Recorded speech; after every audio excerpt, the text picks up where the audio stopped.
Hello student, कैसे हैं आप। आशा है आप घर पर सुरक्षित होंगे।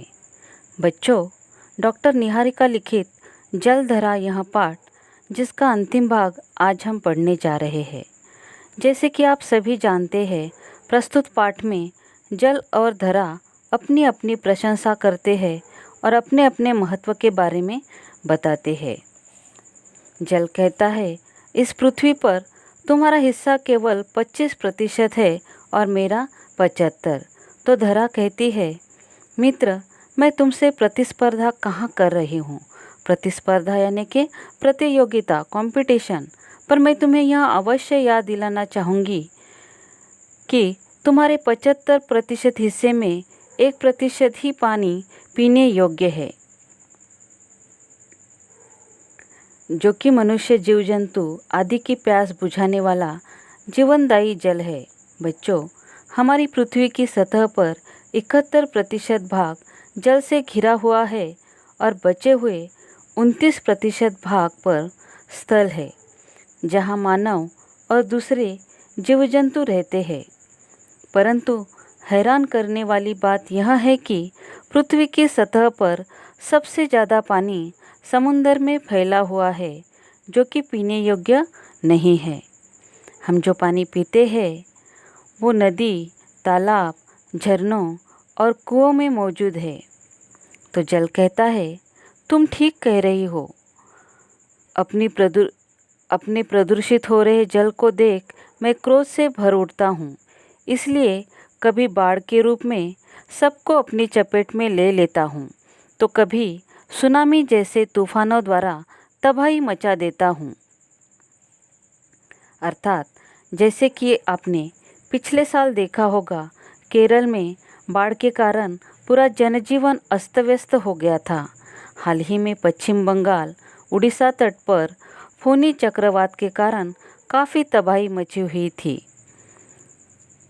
धरा कहती है, मनुष्य द्वारा प्रकृति से की जा रही है छेड़छाड़ को देखकर क्रोध मुझे भी आता है।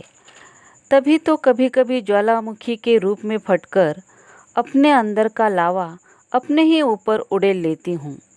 जब मैं शांत होती हूँ तो अपने अंदर के लावे को आग्नेय चट्टानों का रूप दे देती हूँ। जब मैं गुस्से से कांपने लगती हूँ तो भूकंप के रूप में हिलती हूँ। मेरा यह हिलना कभी कभी बहुत विनाशकारी हो जाता है।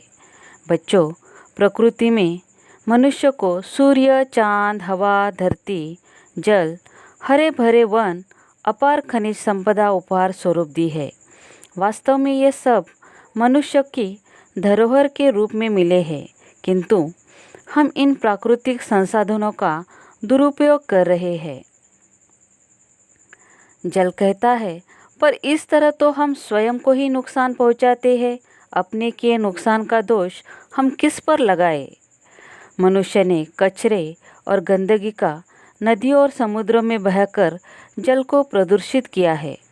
धरा कहती है, इन सब का दोषी मानव। वह कभी प्रकृति से छेड़छाड़ करता है और कभी अपने कचरे और प्रदूषण को नदियों और समुद्र में बहा देता है।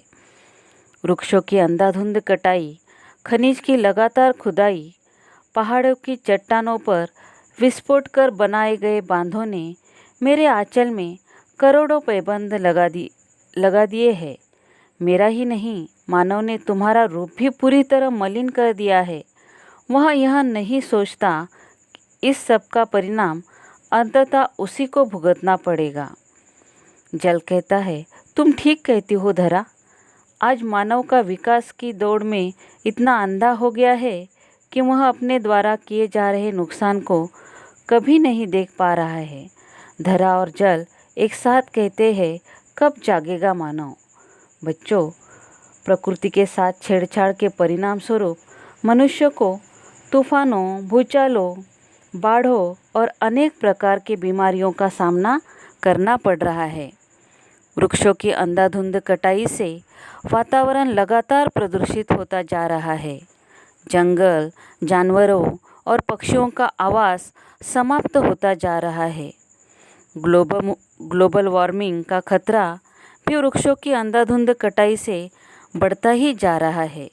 बारिश लगातार कम होती जा रही है, जबकि जल और धरा संरक्षण मनुष्य का नैतिक कर्तव्य है, ताकि वह यह धरोहर अपनी आने वाली पीढ़ियों को सौंप सके। इस तरह इस पाठ से हमें यह सीख मिलती है कि हमें अपने प्राकृतिक संपदा को कभी नुकसान नहीं पहुंचाना चाहिए।